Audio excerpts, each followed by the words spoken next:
ಎಲ್ಲ ಕನ್ನಡಿಗರೇ ಹೊಸ ವಿಡಿಯೋಗೆ ಸ್ವಾಗತ. ಈ ವಿಡಿಯೋ ಮಾಡ್ತಿರೋ ಉದ್ದೇಶ ಏನಂದರೆ, ಈಗ 2-3 ದಿವಸದಿಂದ ನೀವು ನೋಡಿರ್ಬೋದು ರಾಜಕೀಯದಲ್ಲಿ ಏನೇನು ಬದಲಾವಣೆ ಆಗಿದೆ ಅಂತ. ಈಗ ತಮಿಳ್ನಾಡು ಎಲೆಕ್ಷನ್ನೇ ತಗೊಳ್ಳಿ, ಅಲ್ಲಿ ವಿಜಯ್ ಅವರು ಗೆದ್ದಿದ್ದಾರೆ. ಮೊದಲು ಇಲ್ಲಿ ಏನಂತ ಹೇಳಿದ್ರು ಅಂದರೆ, ಆ ಥರ ಗೆಲ್ಲಕ್ಕೆ ಆಗಲ್ಲ, ಹಾಗೆ ಇದೆ ಅಂತೆಲ್ಲ ಹೇಳಿದ್ರು. ಇವಾಗ ಅವ್ರು ಗೆದ್ದು ಅಚೀವ್ ಮಾಡಿದ್ದಾರೆ. ನೆಕ್ಸ್ಟು ಇಲ್ಲಿ ನಮ್ಮ ಕರ್ನಾಟಕದಲ್ಲಿ 5,000 ಕೊಡೋಕ್ಕೆ ಪ್ಲ್ಯಾನ್ ಮಾಡ್ತಾಯಿದ್ದಾರೆ ರಾಜಕೀಯ ಪಾರ್ಟಿಗಳು. ಎಲ್ಲರೂ ಇಸ್ಕೊಳಕ್ಕೆ ರೆಡಿಯಾಗಿದ್ದೀರಾ? ನಮಸ್ತೆ ಕನ್ನಡಿಗರೇ.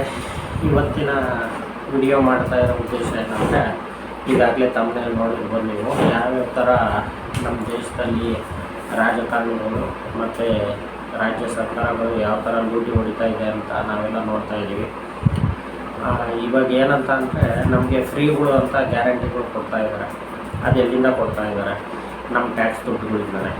ಮತ್ತು ನೀವು ಮುಂದೆ ಬರೋವಂಥವ್ರಿಗೆ ಯಾವುದೇ ಏನೂ ಮಾಡೋಕ್ಕಾಗಲ್ಲ ಅಂತ ನೀವೇ ಡಿಸೈಡ್ ಮಾಡ್ಬಿಡ್ತೀರ. ಯಾಕೆ ಆ ಥರ ಮೈಂಡ್ ಸೆಟ್ ಆಗಿದೆ ಅಂತಲೇ ನಮಗೆ ಗೊತ್ತಾಗ್ತಿಲ್ಲ. ಇವಾಗ ನೋಡಿ, ಬೇರೆ ರಾಜ್ಯದಲ್ಲಿ ಆಗಲಿ, ತಮಿಳ್ನಾಡು, ಆಂಧ್ರದಲ್ಲಿ ನೋಡಿ, ಇವಾಗ ಯಾವ ಥರ ಎಷ್ಟು ಕೋಟ್ಯಾಂತರ ರೂಪಾಯಿ ಬಜೆಟ್ ಮಾಡಬೇಕು ಅವ್ರದ್ದು, ಆ ಥರ ಸ್ಕೀಮ್ಗಳೆಲ್ಲ ಕೊಡ್ತಾ ಇದ್ದಾರೆ. ಅದನ್ನ ಎಲ್ಲಿಂದ ಕಟ್ತಾರೆ? ಈಗ ಗ್ಯಾಸ್ ಸಿಲಿಂಡ್ರ್ ಬೆಲೆ ನೀವೇ ನೋಡಿದ್ದೀರ, 1,000 ರೂಪಾಯಿ ಆಗಿದೆ. ಮುಂದಕ್ಕೆ 2,000 ಆದರೂ ಆಗ್ಬೋದು. ಅದು ಆ ಥರ ಇರೋ ಪರಿಸ್ಥಿತಿನೂ ಬರುತ್ತೆ. ಮತ್ತು ತರಕಾರಿಗಳು, ಬೇಳೆಕಾಳುಗಳು, ಎಣ್ಣೆಗಳು ಎಲ್ಲ ಎಷ್ಟು ರೇಟ್ ಆಗಿದೆ, ಯಾರು ನೀವು ಯೋಚನೆ ಮಾಡಲ್ಲ. ಈಗ ಕರ್ನಾಟಕದಲ್ಲಿ ಮುಂದೆ ನೆಕ್ಸ್ಟ್ 5,000 ಕೊಡ್ತೀವಿ ಅಂತ ಈಗಲೇ ಪ್ಲ್ಯಾನ್ ಮಾಡ್ತಾ ಇದ್ದಾರೆ. ಮತ್ತು ಆ ಪಾರ್ಟಿನೇ ಬರೋದು ಅಂತಲೂ ಸ್ಕೀಮ್ಗಳು ಇದ್ದಾರೆ. ಈ ಥರ ಕೊಡಬೇಕು, ಈ ಥರ ಕೊಡಬೇಕು, ಫ್ರೀ ಕೊಡಬೇಕು ಜನರಿಗೆ ಅಂತ. ನೀವು ಯೋಚನೆ ಮಾಡಿ, 5,000 ಒಂದು ಮನೆಗೆ ಕೊಡೋ ಶಕ್ತಿ ಇದೆ ಅಂದರೆ ಎಷ್ಟು ದುಡ್ಡು ನಮ್ಗಳಿಂದ ಇನ್ಕ್ರೀಸ್ ಮಾಡ್ಬೋದು ಅಂತ. ಇವಾಗ ನೀವು KV ಬಿಲ್ಗಳು ನೋಡ್ಬೋದು, ಎಲ್ಲ ಕಡೆ ಜಾಸ್ತಿ ಆಗಿದೆ. ಎಣ್ಣೆ ರೇಟ್ಗಳು ನೋಡ್ಬೋದು, ಗ್ಯಾಸ್ ರೇಟ್ ನೋಡ್ಬೋದು, ಅಕ್ಕಿ ನೋಡ್ಬೋದು, STD ಎಷ್ಟಾಗಿದೆ, ಪೆಟ್ರೋಲ್ ನೋಡ್ಬೋದು, STD ಎಷ್ಟಾಗಿದೆ. ಈ ಥರ ಎಲ್ಲ ಇವ್ರು ಸ್ಕೀಮ್ಗಳು ಕೊಟ್ಕೊಂಡು ಎಲ್ಲ ಜಾಸ್ತಿ ಮಾಡ್ಕೊಂಡು ಹೋದರೆ, ನಾನು ಅದೇ ಥಿಂಕ್ ಮಾಡ್ತೀನಿ, ಬಡವರು ಎಲ್ಲಿಂದ ತರ್ತಾರೆ? ಈಗ ನಾವಾದರೆ, ಈಗ ನಮ್ಮದು ಏನೋ ಒಂದು ಬಿಸ್ನೆಸ್ ನಡೀತಾ ಇರುತ್ತೆ, ಎಲ್ಲೋ ಒಂದು ಕಡೆ ತರ್ತೀವಿ, ಏನೋ ಒಂದು ಮಾಡ್ತೀವಿ. ಬಟ್ ಬಡವರುಗಳು ಯಾವ ಥರ ಇದನ್ನು ಸಂಭಾಳಿಸ್ಕೊಂಡು ಹೋಗ್ತಾರೆ, ಯಾವ ಥರ ಕಟ್ತಾರೆ? ಅವ್ರಿಗೆ ಬರೋದೇ ಇಷ್ಟ ಅಂತ ದುಡ್ಡಿರುತ್ತೆ. ಈಗ ಒಬ್ಬರು 10,000 ದುಡಿತಾರೋ, 5,000 ದುಡಿತಾರೋ, ಕೂಲಿ ಮಾಡ್ತಾರೋ, ಅವ್ರು ಅವತ್ತು ದುಡಿಮೆ ಮಾಡಿದ್ರೇ ಕೂಲಿಗೆ ಹೋಗ್ಬೇಕು, ಆ ಥರ ಪರಿಸ್ಥಿತಿ.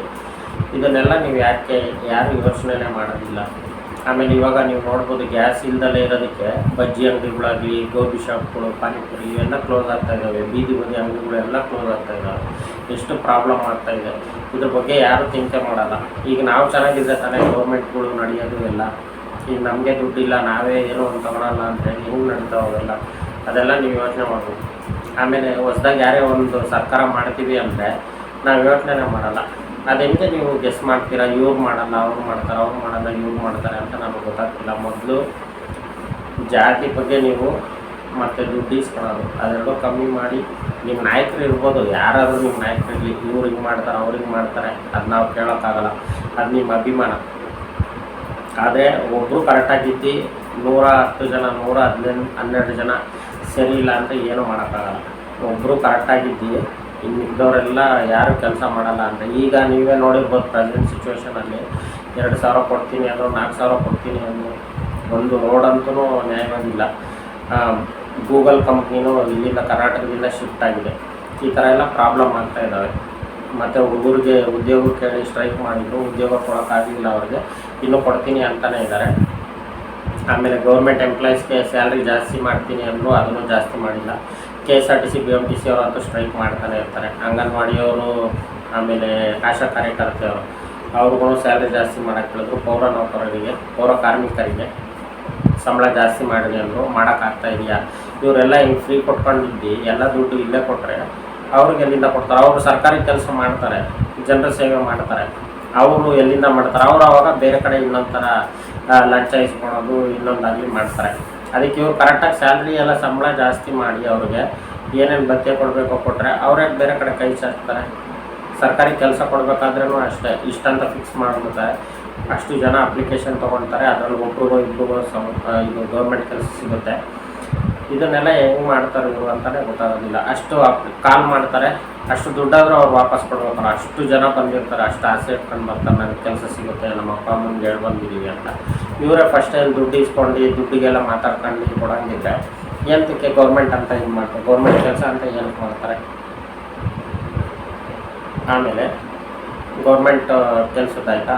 ನೆಕ್ಸ್ಟ್ ಈಗ KSRTC ಅವರಾಗಲಿ, ಆಶಾ ಕಾರ್ಯಕರ್ತೆಯವರಾಗಲಿ, ಅಂಗನವಾಡಿಯವರಾಗಲಿ, ಗೌರ್ಮೆಂಟಲ್ಲಿ ಕೆಲಸ ಮಾಡೋ ನರ್ಸ್ಗಳಾಗಲಿ ಎಷ್ಟು ಕಷ್ಟಪಡ್ತಾರೆ. ಅವ್ರಿಗೆಲ್ಲ ಕರೆಕ್ಟಾಗಿ ಸಂಬಳ ಕೊಟ್ಟು ಒಳ್ಳೆ ಭತ್ಯೆ ಕೊಟ್ಟರೆ ಅವ್ರು ಯಾಕೆ ಸ್ಟ್ರೈಕ್ ಮಾಡೋದು, ಜನರ ಮೇಲೆ ರೇಗಾಡೋದು, ಆ ಥರ ಏನಕ್ಕೆ ಮಾಡ್ತಾರೆ. ಫಸ್ಟ್ ಅದನ್ನು ಯೋಚನೆ ಮಾಡಿ. ಆಮೇಲೆ ಸ್ಕೂಲ್ ಫೀಸ್ಗಳು ನೋಡಿದ್ರೆ ಎಷ್ಟು 70,000, 80,000, 1 ಲಕ್ಷ, 1.5 ಲಕ್ಷ. ಏನಂತ ಸ್ಪೆಷಾಲಿಟಿ ಇದೆ? ಸುಮ್ಮನೆ CBSE, ICSE ಅಂತ ಹೇಳ್ಬಿಟ್ಟು ಚೆನ್ನಾಗಿ ದುಡ್ಡು ಮಾಡ್ತಾರೆ. ಎಲ್ಲಿಗೆ ಹೋದರೂ ಅದೇ ಎಜುಕೇಷನ್ನೇ ತಾನೆ, ಬೇರೆ ಏನು ಎಜುಕೇಷನ್ 1+1 2ನೇ ಆಗುತ್ತೆ. ABCD ಅಂದರೆ ಅದೇ ಬರುತ್ತೆ. ಆ್ಯಪಲ್ಲು ಬಾಲ್ ಅವೆಲ್ಲ ಚೇಂಜ್ ಆಗ್ಬೋದು, ಸೇಮು, ಬಟ್ ಮೆಥಡ್ ಚೇಂಜ್ ಹೇಳ್ಕೊಡ್ಬೋದು ಅಷ್ಟೇ. ಸ್ವಲ್ಪ ಮಾಡ್ರನ್ ಆಗಿ ಹೇಳ್ಕೊಡ್ಬೋದು, ಬಟ್ ಅದು ಅಷ್ಟೊಂದು ಫೀಸ್ ತೊಗೊಳೋಂಥ ಅವಶ್ಯಕತೆಯೂ ಇಲ್ಲ. ಜನರುಗಳು ಫೀಸ್ ಕಮ್ಮಿ ಮಾಡಿರಿ ಅಂತಂದರೆ ಫೀಸ್ ಕಮ್ಮಿ ಮಾಡೋಕ್ಕೆ ಇವತ್ತವರೆಗೂ ಆಗ್ತಾಯಿಲ್ಲ. ಯಾಕೆ ಆಗ್ತಾಯಿಲ್ಲ?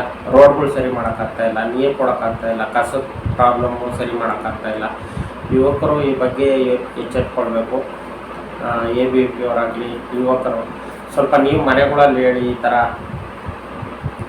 ನಾವು ಈಗಿಂದಲೇ ಥಿಂಕ್ ಮಾಡಬೇಕು. ನೆಕ್ಸ್ಟು ಯಾವುದಾದ್ರೂ ಪಾರ್ಟಿ ಬರುತ್ತೆ ಅಂದರೆ ಯಾವ ಥರ ಅವ್ರ ಹತ್ರ ಕೆಲಸ ತೊಗೊಳ್ಬೇಕು, ನಮ್ಗೆ ಯಾವ ಥರ ಕೆಲಸ ಆಗಬೇಕು, ಆ ಥರ ನಾವು ಯೋಚನೆ ಮಾಡಬೇಕು. ಇವಾಗ ನೋಡಿ ಎಷ್ಟೋ ಜನ ಆಟೋದವರು ಗ್ಯಾಸ್ ಸಿಗ್ತಾ ಇಲ್ಲ ಅಂತ ಹೇಳ್ಬಿಟ್ಟು ಅಳ್ತಾ ಇದ್ದಾರೆ. ಆಮೇಲೆ ಒಬ್ರು ಹಿಂಗೆ ನ್ಯೂಸ್ ಚಾನಲಲ್ಲೇ ನೋಡಿದೆ ನಾನು, ಒಬ್ಬರು ಆಟೋದವ್ರು ಏನೋ 4 ಮಕ್ಕಳಾಗಿದ್ದಾರೆ ಅಂತ ಹೇಳ್ಬಿಟ್ಟು ಅವರು ಅಳ್ಕೊಂಡು ಹೇಳ್ತಾ ಇದ್ದಾರೆ, ನನಗೆ ದುಡಿಯೋಕ್ಕಾಗ್ತಾಯಿಲ್ಲ, ಈ ಥರ ಎಲ್ಲ ಜಾಸ್ತಿ ಮಾಡಿಬಿಟ್ಟಿದ್ದಾರೆ, ಏನು ಮಾಡೋದು ಅಂತ. ಇವಾಗ ಹತ್ರ ಏನು ಪ್ರಯೋಜನ? ನೀವು ಓಟ್ ಹಾಕ್ಬೇಕಾದ್ರೆ ದುಡ್ಡು ಇಸ್ಕೊಂಡಲ್ಲೇ ಕಾನ್ಫಿಡೆನ್ಸಾಗಿ ಇಂಥವ್ರು ಕೆಲಸ ಮಾಡ್ತಾರೆ ಅಂತ ಹಾಕಿ. ನಿಮಗೆ ಕೆಲಸ ಆಗಬೇಕು ಅಂಥವ್ರಿಗೆ ನೀವು ರಾಜಕೀಯವಾಗಿ ಬೆಂಬಲ ಕೊಡಿ. ಅವಾಗ ಯಾಕೆ ಕೆಲಸ ಆಗಲ್ಲ ನಾನು ನೋಡ್ತೀನಿ. ನೀವು ಸುಮ್ಮನೆ ಹೋಗ್ತೀರಾ ನಮ್ಮ ಲೀಡರ್, ನಮ್ಮ ನಾಯಕರು ಅಂತ ಹೇಳ್ಬಿಟ್ಟು ದುಡ್ಡು ಇಸ್ಕೊಳ್ಳೋದು, ಇಲ್ಲ ಜಾತಿ ಆಧಾರದ ಮೇಲೆ, ಇಲ್ಲ ಎಣ್ಣೆಗೋಸ್ಕರ ಈ ಥರ ಓಟ್ ಮಾರ್ಕೊಂಡ್ರೆ ಮುಂದಿನ ದಿನಗಳಲ್ಲಿ ನಾವು ಕಷ್ಟ ಅನುಭವಿಸ್ಬೇಕಾಗುತ್ತೆ. ಇವಾಗ ಫ್ರೀ ಅಂತ ಏನು ಕೊಡ್ತಾವ್ರೋ ಮುಂದೆ ತುಂಬ ಪ್ರಾಬ್ಲಮ್ ಅನುಭವಿಸ್ಬೇಕಾಗುತ್ತೆ. ಇವಾಗ ನೀವು ಯಾರು ಯೋಚನೆ ಮಾಡಲಿಲ್ಲ ಅಂದರೆ ಬಿಡು, ನಾನು ಡೈಲಿ ಅದೇ ಯೋಚನೆ ಮಾಡ್ತೀನಿ, ಯಾಕೆ ಜನಗಳು ಯೋಚನೆ ಮಾಡಲ್ಲ ಅಂದ್ಬಿಡು. ಅವಾಗ 5 ವರ್ಷಕ್ಕೆ ಒಂದ್ಸಲ ಹಾಕ್ತೀವಿ, ನೋಡೋಣ ಮುಂದೆ 5 ವರ್ಷಕ್ಕೆ. ಮತ್ತು ಅವಾಗ 5,000 ಕೊಡ್ತೀನಿ ಅಂತ ಒಬ್ಬರು ಹೇಳ್ತಾರೆ, 10,000 ಕೊಡ್ತೀನಿ ಅಂತ ಹೇಳ್ತಾರೆ. ಬರೀ ಹಿಂಗೆ ಮಾರ್ಕೊಂಡು ಹೋಗ್ಬಿಟ್ರೆ ಮುಂದಕ್ಕೆ ನಮಗೇನು ಫ್ಯೂಚರ್ಗಾಗಲಿ, ಎಜುಕೇಷನ್ಗಾಗಲಿ, ಮಕ್ಳ ಭವಿಷ್ಯಕ್ಕಾಗಲಿ, ಕೆಲಸಗಳಿಗಾಗಲಿ ಎಷ್ಟೋ ಜನ ಇಂಜಿನಿಯರ್ಗಳು ಮಾಡ್ಕೊಂಡವ್ರೆ, ಕೆಲಸಗಳಿಲ್ಲ. ಪ್ರೊಟೆಸ್ಟ್ ಮಾಡ್ತಾ ಇದ್ದಾರೆ ವಿದ್ಯಾರ್ಥಿಗಳು. ಇಷ್ಟು ಕೆಲಸ ಕೊಡ್ರಿ ಅಂದರೆ ಅಷ್ಟು ಕೆಲಸ ಇಲ್ಲ ಗೌರ್ಮೆಂಟ್ ಕಡೆಯಿಂದ. ಅದನ್ನೇ ಯೋಚನೆ ಮಾಡಲ್ಲ. ಈಗ ನಮ್ಮ ಮಕ್ಳಿಗೆಲ್ಲ ಓದಿಸ್ತೀವಿ, ಲಕ್ಷಾಂತರ ರೂಪಾಯಿ ಫೀಸ್ ಕೊಡ್ತೀವಿ, ಓದಿಸ್ತೀವಿ. 50,000 ಆಗಲಿ, ಲಕ್ಷ ಆಗಲಿ, ನಾವೇನೋ ಕಟ್ಕೊಂಡು ಹೋಗ್ಬಿಡ್ತೀವಿ, ಮಾಡ್ತೀವಿ. ಬಟ್ ಆಮೇಲೆ ಅವ್ರಿಗೆ ಎಜುಕೇಷನ್ ಆದಮೇಲೆ ಕೆಲಸ ಇಲ್ಲ ಅಂದರೆ ಏನು ಮಾಡ್ತೀರಾ? ಅವನು ಭವಿಷ್ಯನೇ ಇರಲ್ಲ. ಇಲ್ಲ ಫಾರಿನಿಗೆ ಕಳ್ಸೋಣ ಅಂತ ಅವ್ರು ಯೋಚನೆ ಮಾಡ್ತೀರಾ. ಫಾರಿನಿಗೆ ಕಳಿಸ್ಬೇಕಂದ್ರೂ ನಿಮಗೆ ಮತ್ತೆ ದುಡ್ಡು ಬೇಕು. ಮತ್ತು ಅವ್ರು ಕಳಿಸಿದ್ರೆ ಇಲ್ಲಿಂದು ನಾಲೆಡ್ಜ್ ಇದೆಲ್ಲ ಫಾರಿನ್ಗೆ ಯೂಸ್ ಆಗುತ್ತೆ ಹೊರತು ನಮ್ಮ ದೇಶಕ್ಕೆ, ನಮ್ಮ ರಾಜ್ಯಕ್ಕೆ ಏನು ಯೂಸ್ ಆಗಲ್ಲ. ಇದೆಲ್ಲ ಸ್ವಲ್ಪ ಯೋಚನೆ ಮಾಡಿ ಆಯ್ಕೆ ಮಾಡಬೇಕಾದ್ರೆ ಒಳ್ಳೆ ರಾಜಕಾರಣಿಗಳನ್ನ ಆಯ್ಕೆ ಮಾಡಿ. ಭಯ ಬಿಟ್ಕೊಳ್ಳೋದು, ಎಣ್ಣೆಗೋಸ್ಕರ, ಜಾತಿಗೋಸ್ಕರ ವೋಟ್ ಮಾಡೋದು ಬಿಡಿ. ನಿಮಗೆ ಅಂಬೇಡ್ಕರ್ ಅವರು ಹೇಳಾಯಿತು, ದೊಡ್ಡ ವ್ಯಕ್ತಿಗಳು ಹೇಳಾಯಿತು ಈ ಥರ ವೋಟ್ ಮಾಡಬೇಡಿ ಅಂತ. ಇನ್ನೇನು ಹೇಳೋದು? ನನಗಂತೂ ಯೋಚನೆ ಮಾಡಿ ಇದಾಗುತ್ತೆ, ಸಾಕಾಗಿ ಹೋಗಿದೆ.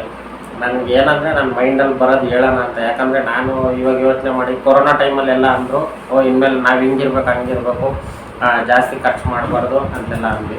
ಕೊರೋನಾ ಮುಗೀತು, ಎಲ್ಲ ಲಾಕ್ಡೌನ್ ಬಿಟ್ಟರು, ಮತ್ತು ಅದೇ ಸ್ಟಾರ್ಟ್ ಎಲ್ಲ ಖರ್ಚು ಮಾಡೋದು, ನಮ್ಮದು ಮಾಡೋದು, ಬರೀ ಇದೇ ಮಾಡ್ತಾಯಿದ್ವಿ. ನೆಕ್ಸ್ಟ್ ಫ್ಯೂಚರ್ಗೆ ಅಂತ ಏನೋ ಮತ್ತು ಈಗ ನಮಗೆ ಈಗ ಹೆಲ್ತ್ ಇನ್ಶೂರೆನ್ಸ್ ಆಗಲಿ, ಆಮೇಲೆ ಈಗ ನಾವಿಲ್ದಲೇ ನೆಕ್ಸ್ಟ್ ಫ್ಯೂಚರ್ ಮನೆಗೇನು, ಈ ಥರ ಎಲ್ಲ ಯಾರು ಯೋಚನೆ ಮಾಡಲ್ಲ. ಈಗೇನೋ ಹೋಗ್ತಾ ಇರ್ತೀವಿ, ಒಬ್ಬರೇ ಮನೆಗೆ ಆಧಾರವಾಗಿರ್ತೀವಿ, ಆಕ್ಸಿಡೆಂಟ್ ಆಯಿತು, ಕೈಕಾಲು ಹೋಯ್ತು, ಯಾರು ನೋಡ್ತಾರೆ ಮನೆಗೆ? ಹೆಣ್ಮಕ್ಳು ಇರ್ತಾರೆ, ಮನೆಯಲ್ಲಿ ಗಂಡು ದಿಕ್ಕಿರಲ್ಲ. ಅಂಥ ಟೈಮ್ಗಳಲ್ಲಿ ಏನು ಮಾಡ್ತೀರಾ? ಅದನ್ನು ಯೋಚನೆ ಮಾಡಿ. ಈಗ ಗಂಡನ ಹೆಂಡತಿ ಸತ್ತೋದ್ರು, ಇಲ್ಲ ಹೆಂಡತಿ ಗಂಡ ಸತ್ತೋದ್ರು, ಈ ಥರ ಎಲ್ಲ ಪ್ರಾಬ್ಲಮ್ಸ್ ಬರ್ತವೆ. ಆ ಥರ ಪ್ರಾಬ್ಲಮ್ಸಲ್ಲಿ ನಾವು ಹೇಗೆ ಮಾಡಬೇಕು ಆ ಥರ ಯೋಚನೆ ಮಾಡಿ.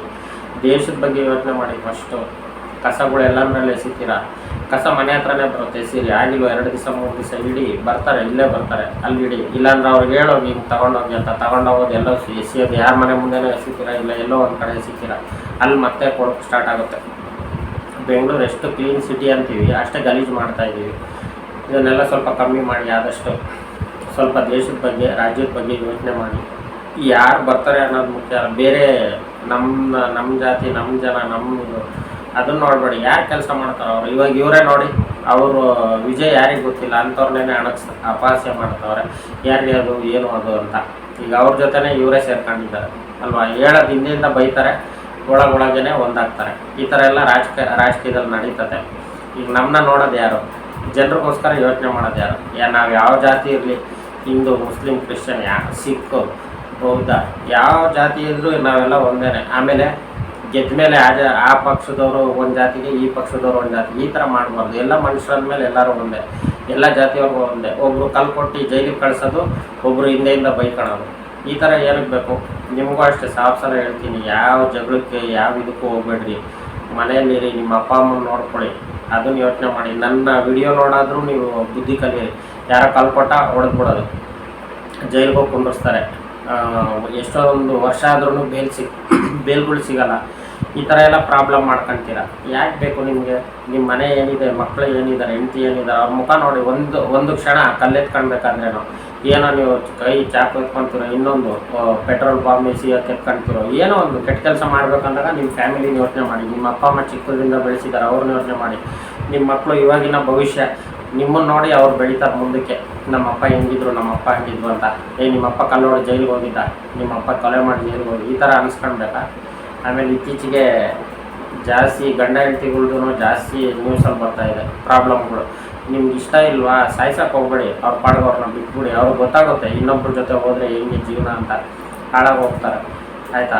ಅವ್ರ ಪಾಡ್ಗೆ ಅವ್ರನ್ನ ಬಿಟ್ಬಿಡಿ. ಅವ್ರನ್ನ ಸಾಯಿಸೋದು ಇನ್ನೊಂದು ಮಾಡೋದು, ನೀವು ಹೋಗಿ ಜೈಲಲ್ಲಿ ಕುತ್ಕೊಳ್ಬೇಕು. ಕೊಲೆ ಮಾಡ್ತೀರಾ, ನಿಮ್ಮ ಜೀವನ ವೇಸ್ಟು. ಈಗ ನಿಮ್ಮ ಮಕ್ಕಳಿತ್ತು ಅಂದರೆ ಅವರು ಅಜ್ಜಿ ತಾತ ಹತ್ರ ಇರ್ತಾರೆ, ಮತ್ತು ಅವ್ರು ನಿಮಗೆ ಬಿಡುಗಡೆ ಆಗಲಿಲ್ಲ, ಜೈಲಲ್ಲಿ ಜೀವಾವಧಿ ಅದು ಇದು ಆಯಿತು ಅಂದರೆ ಯಾರು ನೋಡ್ತಾರೆ ಮಕ್ಕಳನ್ನ? ಒಂದು ಕ್ಷಣ ನೀವೇನಾದರೂ ಕೆಟ್ಟ ಕೆಲಸ ಮಾಡೋಕ್ಕೆ ಮುಂಚೆ ಮಕ್ಕಳನ್ನ ಯೋಚನೆ ಮಾಡಿ. ನೀವು ಯುವಕರು ಸ್ವಲ್ಪ ಗಾಡಿಗಳು ಓಡಿಸೋದು, ಗಾಂಜಾ ಇಂಥವನ್ನ ಸ್ವಲ್ಪ ಕಮ್ಮಿ ಮಾಡಿ. ಎಣ್ಣೆ ಹೊಡಿತೀರಾ, ಮನೇಲಿ ಹೋಗಿ ಕುಡೀರಿ. ಏನಕ್ಕೆ ಬೇರೆಯವ್ರು ಹೊರಗಡೆ ಸಾಯಿಸ್ತೀರಾ? ಹೋಗಿ ಕುಡಿಯೋದು, ಡ್ರೈವಿಂಗ್ ಮಾಡೋದು, ಸಾಯೋದು, ನೀವು ಕುತ್ಕೊಂಡು ಸಾಯೋದು. ಚಿಕ್ಕ ವಯಸ್ಸಲ್ಲೇ ಚಿಕ್ಕ ಹುಡುಗರು, ನಾನು ಎಷ್ಟು ವೀಡಿಯೋಸ್ ನೋಡ್ತಾ ಇದ್ದೀನಿ. ಚಿಕ್ಕ ಹುಡುಗರು ಇನ್ನು 18, 19, 20, 15, 16 ಬರೀ ಇಂಥವ್ರೆ. ಏನೋ ವೀಲಿಂಗ್ ಮಾಡುತ್ತಿದ್ದ, ಏನೋ ಬೈಕ್ ರೈಸ್ಬೋದ, ಬರೀ ಇಂಥವೇ ಕೇಸ್ಗಳು. ಇಲ್ಲ ಅಂದರೆ ಇನ್ನೊಬ್ರು ಜೋರಾಗಿ ಡ್ರೈವಿಂಗ್ ರ್ಯಾಶ್ ಮಾಡೋದು, ಹೊಡೆದ್ರು. ಏನು ತಕ್ಕಪ್ಪ? ಅಪ್ಪ ಅಮ್ಮನ ಯೋಚನೆ ಮಾಡೋಪ್ಪ, ಯಾಕೆ ಹಿಂಗೆ ಮಾಡ್ತಾಯಿದ್ದೀರಾ? ನನಗಂತೂ ಒಂದು ಅರ್ಥ ಆಗ್ತಾ ಇಲ್ಲ. ನಾನು ನಿಮ್ಗೆ ದೊಡ್ಡವನು ಅನ್ಸ್ಬೋದು, ಚಿಕ್ಕವನು ಅನ್ಸ್ಬೋದು, ಯಾರಾದರೂ ಆಗಲಿ ಸ್ವಲ್ಪ ಯೋಚನೆ ಮಾಡೋದು ಕಲೀರಿ. ನೀವೇನೇ ಒಂದು ಸ್ಪೀಡಾಗಿ ಹೋಗ್ಬೇಕಾದ್ರೂ ಅಪ್ಪ ಅಮ್ಮನ ಯೋಚನೆ ಮಾಡಿ, ನಮ್ಮ ದೇಶದ ಬಗ್ಗೆ ಯೋಚನೆ ಮಾಡಿ, ರಾಜ್ಯದ ಬಗ್ಗೆ ಯೋಚನೆ ಮಾಡಿ. ನಿಮ್ಗೆ ಒಳ್ಳೆ ಕೆಲಸ ಸಿಗುತ್ತೆ, ಒಳ್ಳೆ ಭವಿಷ್ಯ ಇದೆ, ಒಳ್ಳೆ ನಾಯಕರನ್ನ ಆಯ್ಕೆ ಮಾಡೋದು ಕೆಪಾಸಿಟಿ, ಥಿಂಕಿಂಗ್ ಕಲೀರಿ ನೀವು. ಯಾಕಾಗಲ್ಲ? ನಾನು ನೋಡ್ತೀನಿ.